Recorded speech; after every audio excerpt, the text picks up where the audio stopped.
Meu nome é Gustavo e a videoaula de hoje tem como tema a conscientização energética e o consumo sustentável.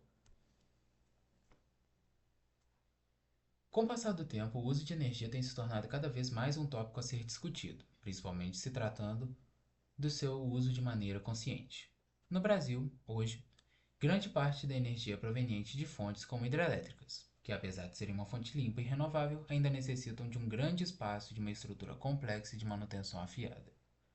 Apesar de seu uso ser o padrão, em períodos de escassez de água ou de uso mais acentuado de energia elétrica, outras fontes de energia são utilizadas para suprir a demanda da população, sendo alguns deles fontes não renováveis. Como uma breve introdução, vamos falar sobre a Lei de Ohm, que vai nos dar alguns conceitos que serão muito importantes para os cálculos que vamos desenvolver depois. A Lei de Ohm tem três pilares muito importantes, sendo eles a tensão, a corrente e a resistência.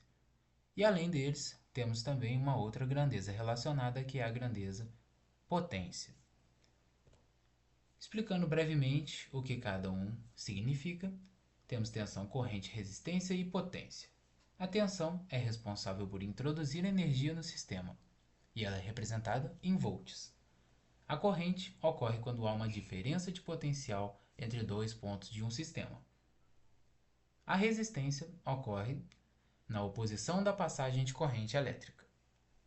E a potência mede a velocidade de transformação de energia, que é representada em watts. Voltando nesse slide, vemos as principais fórmulas que utilizamos para o cálculo da lei de Ohm. Temos que a tensão é a resistência vezes a corrente é a tensão dividida pela resistência e a resistência é a tensão dividida pela corrente. Já se tratando do cálculo da potência, temos que a tensão vezes a corrente é a potência, a resistência vezes a corrente ao quadrado e a tensão vezes a resistência.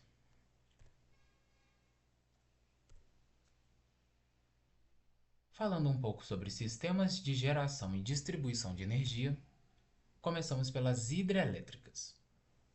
Um sistema de geração limpo, renovável, baseado no uso de uma queda d'água para transformar energia potencial gravitacional em energia elétrica, utilizando o fluido para mover as pás, trazendo essa água de um ponto mais alto a um ponto mais baixo e utilizando a energia dessa diferença de altura para poder fazer a movimentação dessas turbinas. A desvantagem é que uma grande área deve ser inundada ou represada para a construção desse tipo de usina. Quanto à energia eólica, é também uma energia limpa e renovável, tal qual a hidrelétrica, mas que utiliza o princípio dos ventos para mover as pás das turbinas eólicas. A sua desvantagem principal é o som alto do giro das pás, que faz com que os parques eólicos tenham que ser construídos longe das cidades, pois em casos onde isso não é respeitado, a qualidade de vida dos moradores é impactada. Lembrando que no fim deste material, uma das fontes de pesquisa que foi deixada é exatamente uma reportagem a respeito das usinas eólicas e de um parque eólico que foi construído próximo demais da cidade. Quanto ao petróleo e derivados, ele é um sistema baseado na combustão, é uma fonte de energia com potencial energético tremendo, mas que além de ser uma fonte finita, gera poluição, que impacta diretamente na qualidade da água, do ar, do solo e na qualidade de vida de todos os seres da região. A principal desvantagem sendo a poluição da água, do ar, do solo e os impactos à biodiversidade. Chegando ao ponto do consumo residencial. Quando se trata do consumo residencial, esse consumo pode ser extremamente variável, principalmente por conta do uso de eletrodomésticos, eletroportáteis e entre outros. Numa época de calor, o ar se torna um vilão, gerando um aumento expressivo na conta de luz, enquanto no frio, o chuveiro se destaca quando os banhos se tornam mais demorados do que o normal ou mais quentes do que o normal. Pequenas ações podem auxiliar a reduzir a conta de luz no fim do mês, e a maneira como se utiliza os equipamentos eletrônicos dita se a conta será maior ou menor. As contas de energia são calculadas por meio do kWh, a quantidade de energia por hora que foi utilizada. Para se prever um valor aproximado do consumo de energia, pode-se utilizar a potência dos equipamentos utilizados. Pegamos a potência do equipamento, multiplicamos pelas horas de uso e pelos dias do mês. E como fator de correção, utilizamos o 1000, visto que a maioria dos eletrodomésticos nos trazem a medida em watts, que nos daria um resultado em watts-hora. Mas como estamos falando da conta de luz que vem em kWh, utilizamos esse 1000 como fator de correção. Partindo para alguns exemplos. Num exemplo genérico, pegando um eletrodoméstico de 7.500 watts e um uso de meia hora por dia, todos os dias de um mês de 30 dias, jogamos esses valores na fórmula que desenvolvemos no slide anterior. 7.500 vezes meio vezes os 30 dias e o 1000 como fator de correção. Nosso resultado é de 112,5 kWh.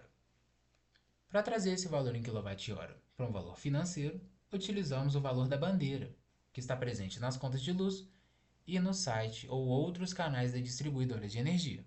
No caso de Belo Horizonte e região, essa distribuidora é a CEMIG. O valor da bandeira, no momento em que este material está sendo elaborado, é de 1,88, em média. Fazendo o cálculo, multiplicando o nosso valor em kWh pelo valor da bandeira, temos um valor de 212,06 centavos. Um outro exemplo, pegando como base o valor vindo de uma das etiquetas do Inmetro, temos a geladeira de 395 litros, que na etiqueta nos diz que tem um consumo mensal de energia de 24,8 kWh mês. Comparado ao nosso exemplo anterior, vemos que parte do nosso resultado já foi calculado. A fórmula que utilizamos antes pegava como base a potência do equipamento. Mas na etiqueta do Inmetro já temos essa informação. Então, basta jogar na fórmula. Pegamos o valor do consumo de kWh mês e multiplicamos pela nossa bandeira, dando um total de R$ 46,75 de consumo para esse eletrodoméstico. Por fim, como podemos reduzir a conta no fim do mês? Com atitudes simples, é possível reduzir o consumo de energia, seja utilizando o chuveiro por menos tempo, seja optando por outras maneiras de se resfriar a casa para não se depender somente do ar-condicionado ligado, ou seja, desligando eletrodomésticos que não estão sendo utilizados no momento. Pequenas ações podem gerar uma grande economia. Pegando um demonstrativo. 8 minutos de banho diário por pessoa utilizando um chuveiro de 6.800 watts. A etiqueta nesse caso nos dá um valor em kWh para o item em questão. Utilizaremos os dados fornecidos. Para um banho de 8 minutos por dia, o consumo mensal é de 31,4 kWh. O gasto com esse eletrodoméstico, considerando o uso, é de aproximadamente R$ 58,25, jogando isso na fórmula. Agora, um comparativo.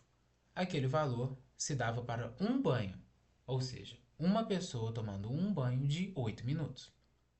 Trazendo esse valor para uma casa de 4 pessoas, o valor sobe proporcionalmente. Então, esse valor já subiria para R$ 232,99. Caso os banhos sejam de 10 minutos, há uma alteração nos valores. E aqui temos essa alteração. O valor ele vai para 39,25 kWh. Multiplicado pela nossa bandeira, temos um consumo de R$ 72,81 por mês com esse chuveiro. E pegando esse valor para um consumo com 4 pessoas, esse valor vai para R$ 291,24. A diferença desses 2 minutos A mais é de R$ 14,86 para o banho individual e de R$ 58,25 para os 4 banhos diários.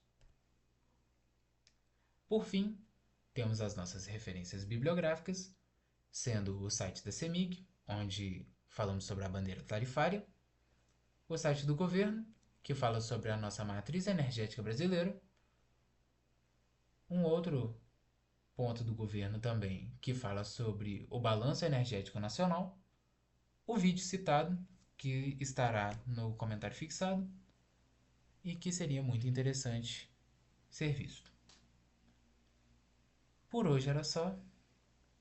Fiquem com esses materiais como um estudo a mais e eu espero que essa videoaula sirva para que todos possamos economizar um pouquinho no fim do mês. Muito obrigado e até mais.